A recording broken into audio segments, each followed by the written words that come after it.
Minsan, kahit ramdam mo naman na ikaw na lang yung masaya, ikaw na lang yung nagmamahal, hindi ka pa rin bibitaw kasi nanghihinayang ka sa pinagsamahan yung dalawa. Heto na, ang Laika Barista moments natin na pinamagatang Taken for Granted.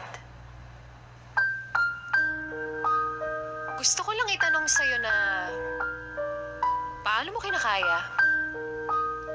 Paano mo nagagawang tiisin pa? O kinakaya mo lang kasi mahal mo?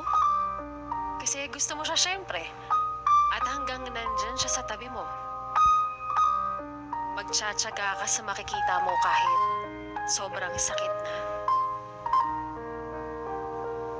Hindi ka ba naiinggit sa iba? Na hindi one-sided yung pagmamahalan nila. Oo, sabi nila normal naman na sa dalawang taong nagmamahalan. Meron talagang mas matimbang. At yung isa naman, sakto lang.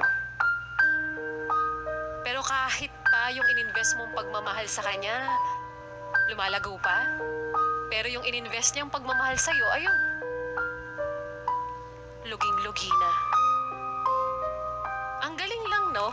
May mga taong tanga pero may mga tao palang mas tatanga pa sa tanga. Hindi ko sinasabing ikaw pero kung matamaan ka, baka nga para sa'yo talaga. Kasi obvious na binabaliwala ka niya pero pinipili mo pa rin siya kahit hindi niya gustong piliin ka. Siguro, ang sinasabi mo ngayon, mahal naman niya ako? Siguro mahal, pero hindi mahal na mahal.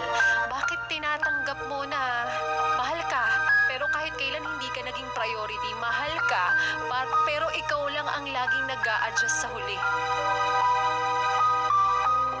At bakit ka nag-i-stay kahit lagi kayo nagkakalabuan?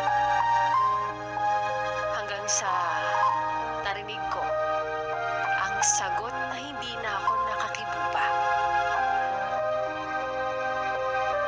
Simple lang. Dahil mas worth it siya ipaglaban kaysa bitawan. At yan ngang muli ang ating Laika Barista moments na pinamagatang